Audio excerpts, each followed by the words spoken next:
Now, we've talked quite a bit about the left Joy-Con, specifically the fact that it has no D-pad. I mean, that was a big problem for a lot of people when the Switch first came out. They looked around and they said, a company known for their D-pad, known for bringing it to market with NES, has no D-pad on their latest system unless you buy the Pro controller. To a lot of people, that was kind of a turnoff. That really put them off from being excited for the system, knowing that you just have 4 buttons instead of that. And if you want the D-pad, you gotta spend an extra $70. But of course, companies have, at least third-party companies, have tried to alleviate this issue by bringing to market shells that have a D-pad included. Now, of course, we've seen these shells before. I've obviously changed them out already with clear ones. And I saw this and I said that would be interesting to try because people have asked me about them. How does it feel? How does it look? Well, we're going to find out today how it looks, how it feels, and how the build quality is and how it goes together. Now, I've changed these already, like I said, quite a few times, opened them up a few times to check things out. So this won't be too much of an issue for me. And I'll try to give you guys a roundabout time of how long it takes me to change these. But this should be interesting. I'll also leave a link down in the description for you guys just so you can take a look where I got it from. I think I got this from AliExpress. Took roughly 2-ish weeks, maybe a little more than 2 weeks to get it. I think it was about $20 or so.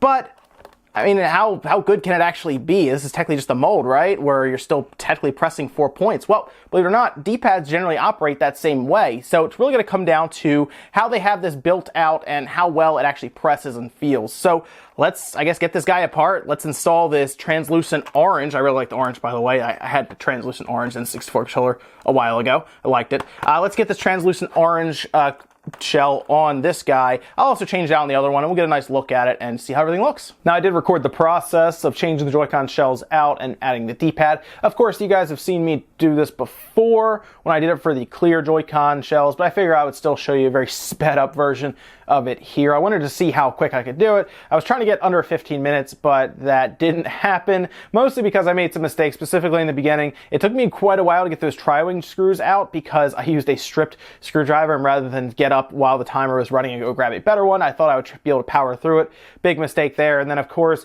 taking the back shoulder button off, ZL, I mean, because it's left, right, ZL.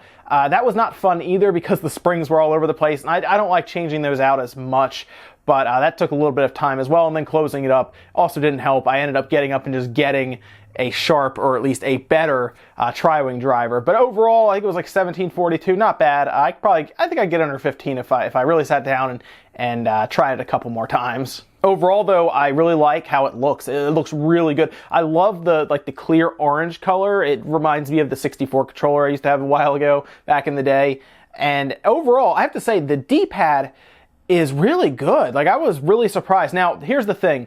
It feels like a 3DS D-pad. So if you know what I'm talking about there, where it still makes that clicking sound whenever you move it around, that's what you're going to get here. And I like it. I do. I like that there is no real distance between any blank space between the buttons, whereas obviously with the standard Joy-Con layout, you're going to have area between all the buttons when you're pushing them down for where the D-pad should be. With the D-pad, though, it feels much better going between different arrows and everything.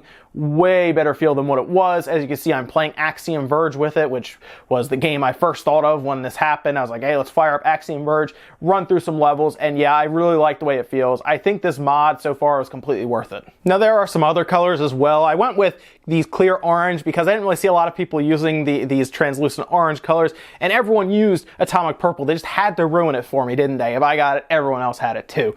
But overall, I think it's a mod worth doing. It's not going to be one that is going to be easy overall. I will say that opening the Joy-Cons can be a bit of an adventure. So if you're not comfortable, maybe see if there's someone around that can do them. I've actually seen people in on Craigslist and stuff offer their services to change your Joy-Con out, which is kind of funny. So maybe check online to see if there's anyone around you that will change these Joy-Cons out for you. Otherwise, there are some tutorials online, and I guess you can kind of follow my old one, although that was kind of sped up too. But either way, I believe these were about $20. Completely worth it, I think. These ones fit way better than my clear ones. The clear ones had problems with buttons pressing and getting stuck and stuff, whereas this one feels way more stock than what I had previously. D-pad, though, completely worth it. Way better. Although you're not going to hand your Joy-Con off to someone to use when they actually take it and use it like a single Joy-Con because, well, the D-pad kind of ruins that. I mean, you could kind of still use it, but it's, one, the buttons aren't in place anymore, and two, it feels weird kind of using a single Joy-Con with a D-pad. This is more for you if you don't really pass your Joy-Con off. I don't. I don't really do that a lot. I have enough controllers here to where if people come over, everyone gets a better controller, I guess, than a single Joy-Con, which, let's face it, isn't the best way to play the Switch. We all know this. It's definitely something you do in a pinch. But guys, let me know what you think about this modification with the D-pad. Have you already done it? And to you, was it worth it? I think so. I love this mod. I think it's very cool. And then also let me know what color you would pick out. Like I said, check the link. I'll have it down there for you guys if you want to just take a look at some of the colors. They had like the watermelon. They had like ruby, I think. They had white. I was very torn. I almost got all white. I might still order some white Joy-Cons because I think they're really cool looking unless Nintendo does one. But I will say this, Nintendo, get on this. Make one with a D-pad because people will buy it, like myself. I would love to have an official one that wasn't a DIY project straight up from Nintendo because they can design an even better D-pad than this. They could put the little, like a little ball insert in there so that it doesn't press all the directions at once like this one does. But still, Nintendo, you're sitting on a gold mine here. If you make one of these, so many people are buying them. You could sell the same color twice just by adding a D-pad to it. Thanks guys for watching, and I'll see you next time.